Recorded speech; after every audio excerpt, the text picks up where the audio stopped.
Welcome to the Heart of Fauquier podcast. Here you'll learn the stories and tips from local business leaders and entrepreneurs who make up the heart of the community.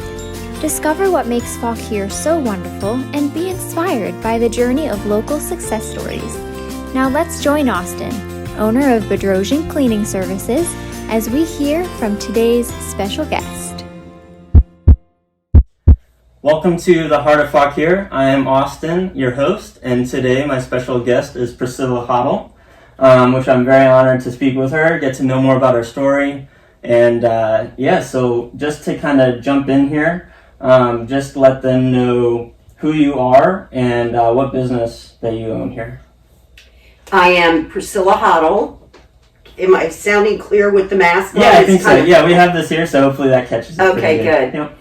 Priscilla Hottle, Hottle Insurance, right on Main Street in Warrenton. It's interesting because when Austin reached out to me about doing this podcast, we're coming up on our 13th anniversary on Monday. Wow. 13, lucky number. 13 years here as an independent insurance agent in Warrenton. So yes, we're thrilled. It's been an interesting ride for sure on both ends, starting and where we are today. But we love the community. We love the folks here. We love the businesses here. We're members of the community as well. We live and work and play here. Yeah. And we're very excited about what we've achieved. Absolutely. Very cool.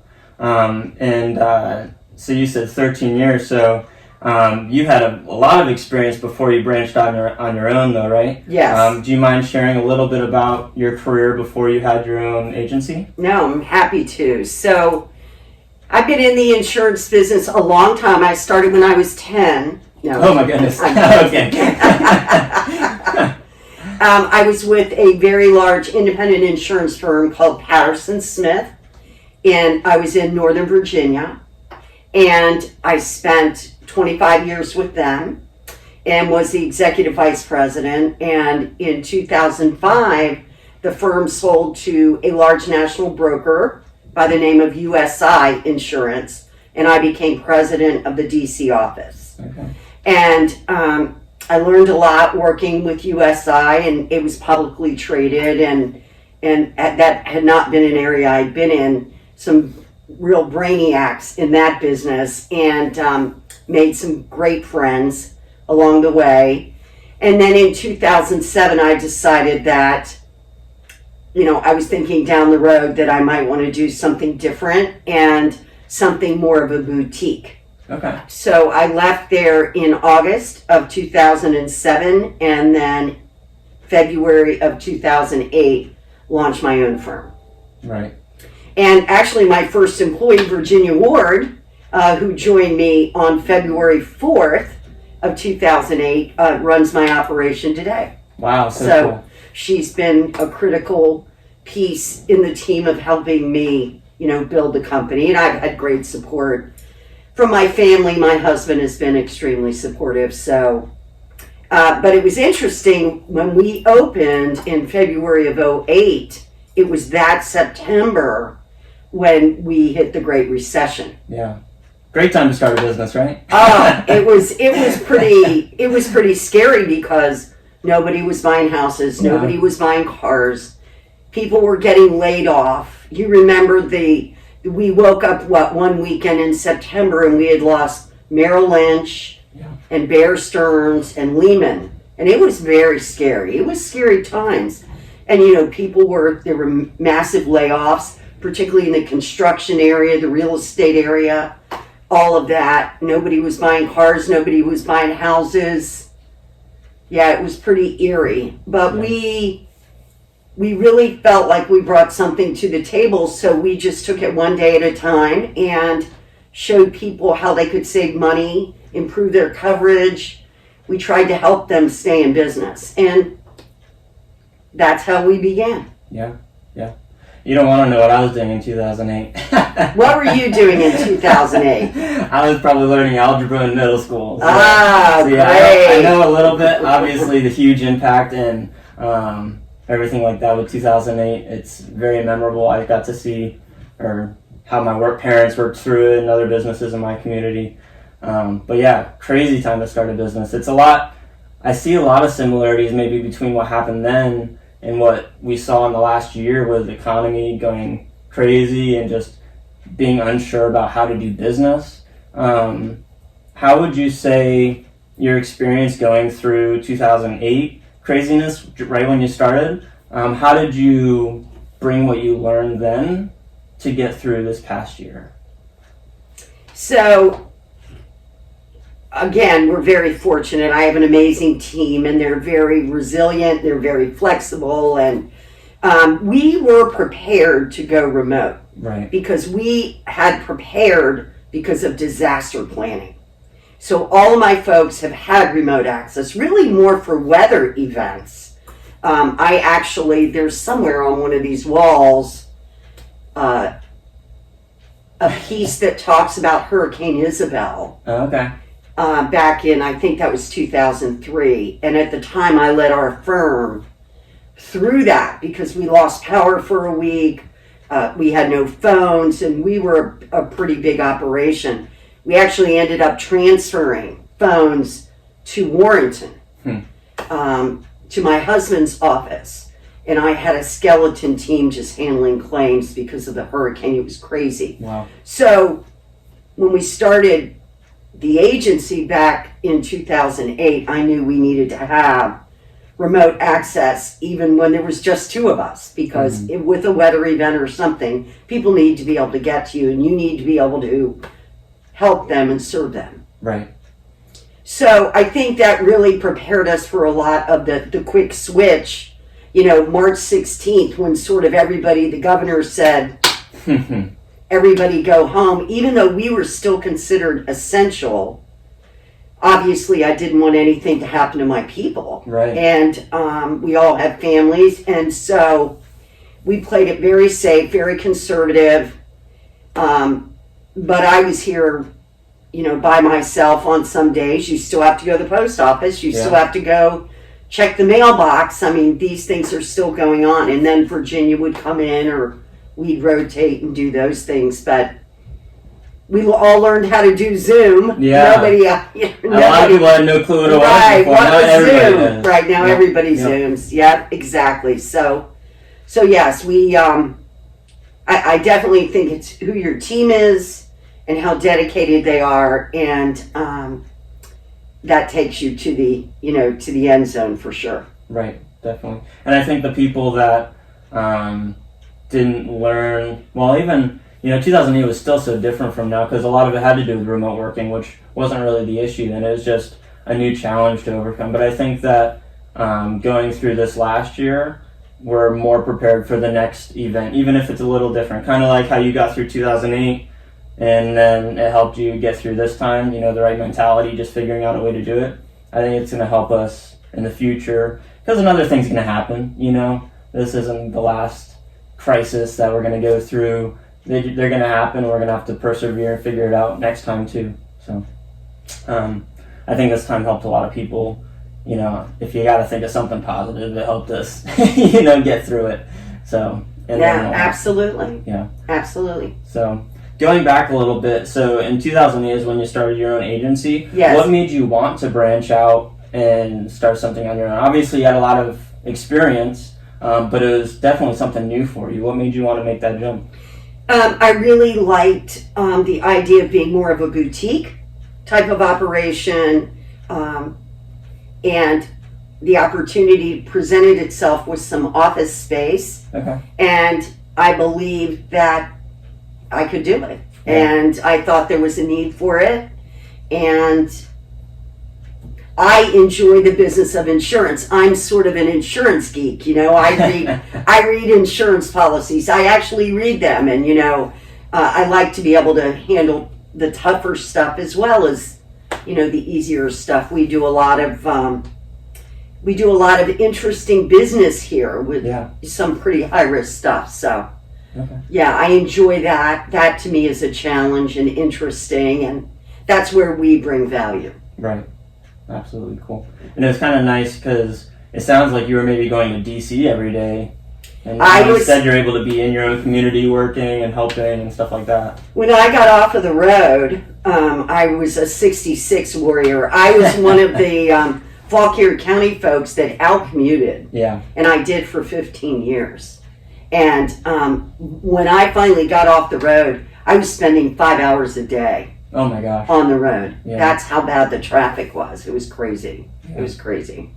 And I think a lot of people, well, I guess now a lot of people aren't doing that, but right. That's pretty normal for a lot of people. So right. Yeah, to be able to get away from that. And then I know you've talked a lot about being able to give back to this community, even outside of, obviously what you do with insurance, serve as a community, but even outside of that to just serve the community. I know that you've sat on a lot of boards, you've been chair of different things, and how, being able to work in this community has allowed you to do that. It's harder if you're commuting to DC and stuff like that. Right. It's giving you that freedom, so that's pretty awesome. Yeah, it's I grew up in business being taught that you give back two ways. You give back to your community and you give back to your industry. So we're big believers in giving back here in Fauquier County, and we focus on where the needs are.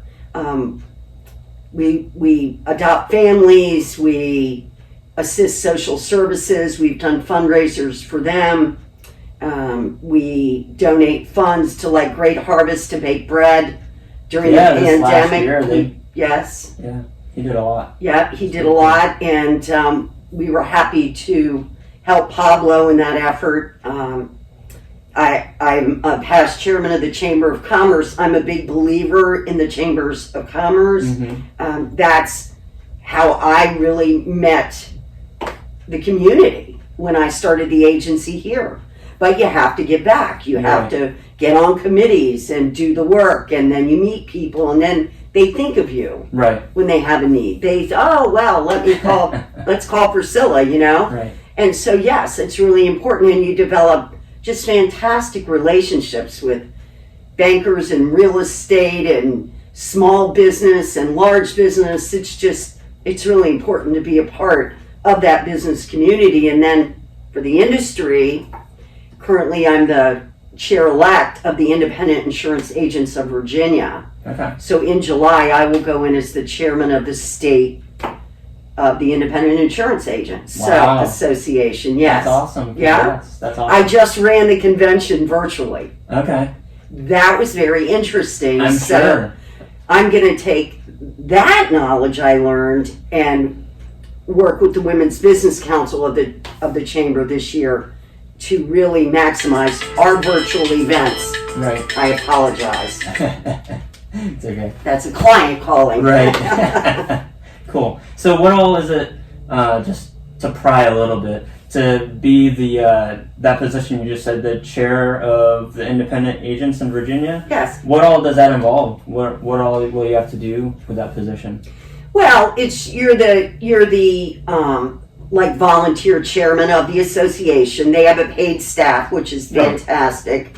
They're based in Richmond. So prior to the pandemic, I was spending fair amount of time in Richmond. And we work on everything from insurance issues to client issues to legislative issues, helping insurance agents build better agencies, better businesses. We provide, we're required to do continuing education. So there's a huge education focus and providing education opportunities for the agents. So there's a lot going on. Right. Yeah. Definitely. Cool. And then also you said something about the women's, what is it, the women's business? Women's Business And that's Council. with the Chamber of Commerce? That's with the Chamber. Okay. So I actually launched that with a great group of Chamber women. It was 10 years old last year. Oh, wow. Okay. So it's 11 years this year, and I've taken back over as chairman just recently. And there's a great executive committee group, and it's for the growth of women in business. Whether you're in the C-suite as a CEO, it's really a drive to push women and men. Right. We love having men at our events to make them better in business, to learn tools, really action-oriented things you can do that you can bring back to your business. How to better hire, how to communicate, right? Just whatever the topic is. Okay, very neat.